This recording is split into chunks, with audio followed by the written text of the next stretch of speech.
Good morning class 8 children. देखिए बेटा, कल मैं आपको स्क्वायर एंड स्क्वायर रूट के बारे में बता रहा था। ठीक है, तो कल मैंने आपको प्राइम फैक्टराइजेशन मेथड बताया था कि कैसे प्राइम फैक्टर्स करके उसका स्क्वायर एंड स्क्वायर रूट निकालते हैं। अब दो तीन तरह से क्वेश्चन आते हैं। पहला तो आता है आपको स्क्वायर रूट निकालना प्राइम फैक्टराइजेशन मेथड से। दूसरा क्वेश्चन आपको आते हैं स्टेटमेंट क्वेश्चन आते हैं, जैसे इस टाइप से हैं। प्राइम फैक्टराइजेशन का मेथड होता है, आपको कोई भी एक नंबर दिया होगा, बोला गया होगा इस नंबर को हम किससे मल्टीप्लाइड करें कि वो जो प्रोडक्ट आएगा वो परफेक्ट स्क्वायर बन जाए। यानी कि smallest number by which x, मतलब एनी नंबर, यानी कि कोई भी नंबर मल्टीप्लाइड किया जाए उससे, किससे मल्टीप्लाई किया जाए कि वो नंबर परफेक्ट स्क्वायर बन जाए। पहला तो क्वेश्चन ही आता है। दूसरा आता है कि कोई भी नंबर है, सपोज करो कोई भी नंबर दे दिया XYZ या 1 2 3 4 5 एक्स कुछ भी, उसको हम किस नंबर से डिवाइड करें, उसको हम किस नंबर से डिवाइड करें कि वो उसका जो क्वोशंट आए वो आपका परफेक्ट स्क्वायर बन जाए। तो कंडीशन 1 हम मल्टीप्लाइड वाली बात करते हैं। ठीक है, देखो बेटा, मल्टीप्लाई और डिवाइड जो है प्राइम फैक्टराइजेशन मेथड में आता है, क्योंकि मल्टीप्लाई और डिवाइड किससे करते हैं, फैक्टर से तो करते हैं, तो फैक्टर चाहिए इनकी प्राइम फैक्टराइजेशन मेथड। चलिए क्वेश्चन सभी बच्चे कॉपी पे नोट कर लेंगे, पहले समझ लीजिए। मैंने क्वेश्चन कहा, find the smallest number by which 4851 be multiplied so that the product become a perfect square. क्या मतलब हुआ कि वो छोटे से छोटा नंबर बताइए जो 4851 से मल्टीप्लाइड हो, और मल्टीप्लाई होने के बाद जो आंसर आए वो आपका परफेक्ट स्क्वायर बन जाए। सेम वही, तो हम सबसे पहले क्या करेंगे, प्राइम फैक्टराइजेशन करेंगे 4851 का। किया हमने, 3 16 ज़ा 48, 3 1 ज़ा 3, कैरी किया 2, 3 7 ज़ा 21। ऐसे हमने सारे फैक्टर बना लिए। ये देखिए 3 इंटू 3 7 इंटू 7 इंटू 11, ये आपके फैक्टर्स बने, है ना। अब अभी ये जो 4851 है ये अभी परफेक्ट स्क्वायर नहीं है। अब यहाँ पर देखेंगे, आपने 4851 के जो फैक्टर्स निकाले 3 इंटू 3 7 इंटू 7 और 11, आपने देखा कि 11 जो यहाँ पर पेयर में नहीं है, यानी कि here 11 is not in the pair. ठीक है, तो हमारा क्वेश्चन क्या था, हमारा क्वेश्चन यहीं तक था कि हम 4851 को किससे मल्टीप्लाइड करें कि ये परफेक्ट स्क्वायर बन जाए। तो आपने देखा यहाँ पर 11 पेयर में नहीं है, यानी कि वी नीड वन मोर 11, है ना। तो हमें एक 11 और चाहिए, तो आपका आंसर यहीं आ जाता है, here 11 is not in pair, so we need to multiply the number by 11। तो आपका 11 आपका आंसर आ गया, यानी कि हम उसको 11 से आंसर करेंगे।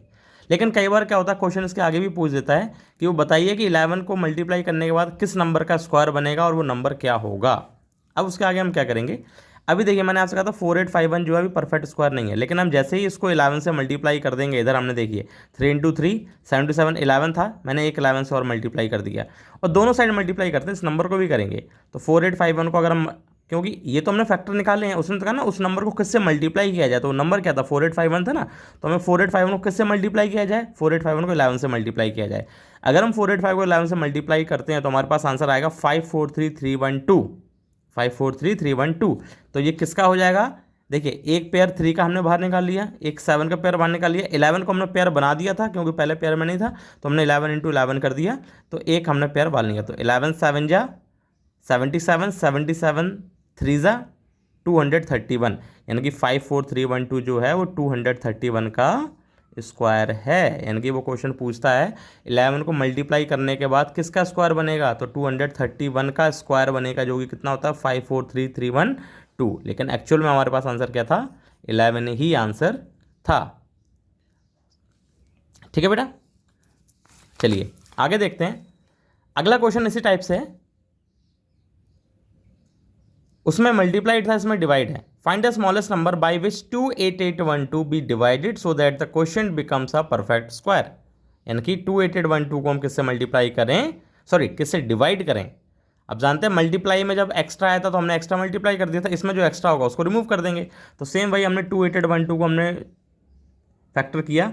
बहुत से बच्चे यहाँ पर फैक्टराइजेशन में गलती करते हैं, देख लीजिए 2 1 ज़ा 2, 2 4 ज़ा 8, 2 4 ज़ा 8। अब आप क्या करोगे, यहाँ पर 2 4 ज़ा 8 के बाद आप सीधे 2 6 ज़ा 12 कर दोगे, तो 2 6 ज़ा 12 नहीं होगा, आप 2 6 ज़ा 12 करोगे तो जीरो हट जाएगा, तो आपका क्वेश्चन वहीं गलत हो जाएगा। ध्यान रखिएगा, 2 4 ज़ा 8 के बाद अब आपने 1 लोगे तो 1 तो 2 के टेल में नहीं आता, तो हम दो नंबर इकट्ठे लेते हैं, डिवाइड की तरह होता है बिल्कुल सेम। जब दो नंबर इकट्ठे लेंगे तो जीरो लगाएंगे, अब बोलेंगे 2 6 ज़ा 12। ठीक है, फिर हमने 2 से फिर से किया, अब आपके पास 7203 आएगा, आपने प्लस किया 7 और 2 9, 9 और 3 12, 3 के टेल में आता है, ठीक है। अब हमारे पास 2401 आ गया, 4 और 2 6 7। अब ये प्लस करके 7 तो आ रहा है, लेकिन ये रूल नहीं होता कि 7 आ रहा है तो हम 7 से डिवाइड कर दें। मैंने चेक किया, ठीक है। मैंने कल आपको डिविजिबिलिटी रूल उस टाइम पे आपने पढ़े होंगे, डिविजिबिलिटी रूल क्या होते हैं, तो आपने 7 से चेक करोगे, क्योंकि 2 3 के बाद अगला प्राइम नंबर 7 है, तो मैंने 7 से किया, तो 7 3 4 3 टाइम्स, 7 49 टाइम्स, और 7 7 टाइम्स, और 7 1 टाइम। तो आप यहाँ पर देख रहे हो, यहाँ पर 3 जो है एक पेयर में नहीं है। चलिए आगे देखते हैं।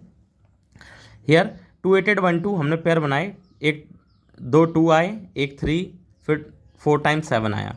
आपने देखा 3 इज नॉट इन पेयर, हम लिखेंगे here 3 is not in pair, so it must be remove off by dividing number by 3।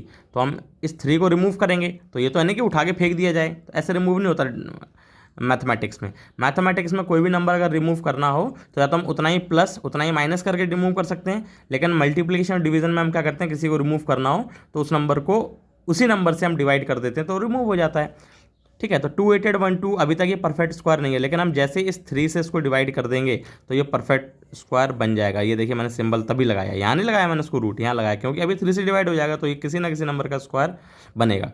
तो 2 8 8 1 2 को मैंने 3 से डिवाइड किया, इधर भी मैंने 3 से डिवाइड किया, तो आप देखेंगे 3 से 3 कट गया। अब यहाँ पर क्या बचा, एक 2 का पेयर, एक इस 7 का पेयर, एक इस 7 का पेयर, तो 7 7 जो 49, 49 2 जो 98। इधर भी हमने इसको डिवाइड किया तो 9604 आया, जो कि 9604 जो है 98 का स्क्वायर है, यानी कि 98 का स्क्वायर क्या है 9601, और 9601 किसका स्क्वायर रूट है 98 का है। ओके बेटा, तो इतना आप समझिए। अब मैं इससे रिलेटेड आपको एक्सरसाइज दूंगा जो आपको करनी है। Thank you.